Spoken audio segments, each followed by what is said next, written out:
Keamanan dan ketertiban masyarakat atau Kamtibmas adalah suatu kondisi dinamis masyarakat sebagai salah satu prasyarat terselenggaranya proses pembangunan nasional dalam rangka tercapainya tujuan nasional yang ditandai oleh terjaminnya keamanan, ketertiban, dan tegaknya hukum, serta terbinanya ketentraman yang mengandung kemampuan membina serta mengembangkan potensi dan kekuatan masyarakat dalam menangkal, mencegah, dan menanggulangi segala bentuk pelanggaran hukum dan bentuk-bentuk gangguan lainnya yang dapat meresahkan masyarakat.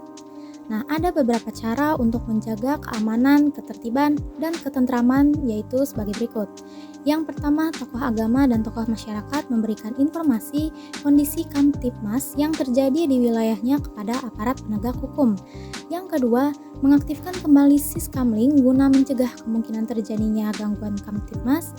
Yang ketiga, mengaktifkan kembali gerakan sadar hukum di masyarakat. Dan yang keempat, ditingkatkan kerjasama dan komunikasi antara potensi masyarakat dengan aparat, baik TNI, kepolisian, dan Satpol PP dalam antisipasi berbagai potensi gangguan Kamtibmas sekaligus mencari solusinya.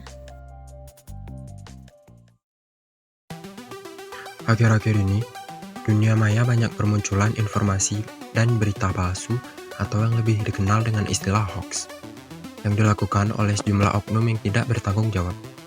Jika tidak ada kehati-hatian, netizen pun akan dengan mudah termakan tipuan hoax tersebut, bahkan ikut menyebarkan informasi palsu itu, yang tentunya akan sangat merugikan bagi pihak korban yang difitnah.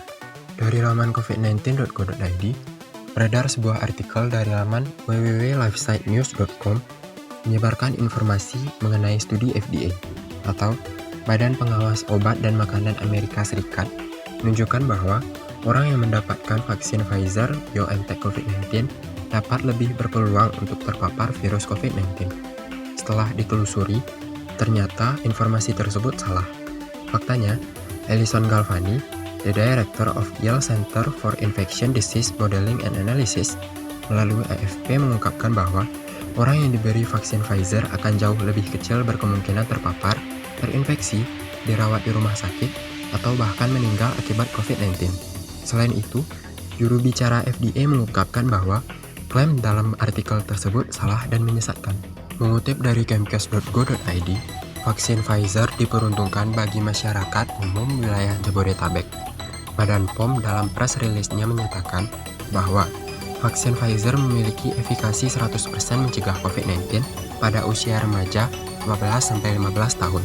Sedangkan pada usia 16 tahun ke atas memiliki efikasi 95,5% mencegah COVID-19. Dengan demikian, klaim vaksin Pfizer membuat orang lebih rentan tertular COVID-19 merupakan hoax dengan kategori konten yang menyesatkan. Lalu bagaimana caranya agar tidak terhasut? Berikut cara mengidentifikasi apakah berita yang tersebar adalah berita hoax atau berita asli. 1. Hati-hati dengan judul provokatif. Berita hoax seringkali menggunakan judul sensasional yang provokatif, misalnya dengan langsung menudingkan jari ke pihak tertentu. Isinya pun bisa diambil dari berita media resmi, hanya saja diubah-ubah agar menimbulkan persepsi sesuai dengan yang dikehendaki sang pembuat hoax. 2. Cermati alamat situs. Untuk informasi yang diperoleh dari website atau mencantumkan link, cermatilah alamat URL situs yang dimaksud.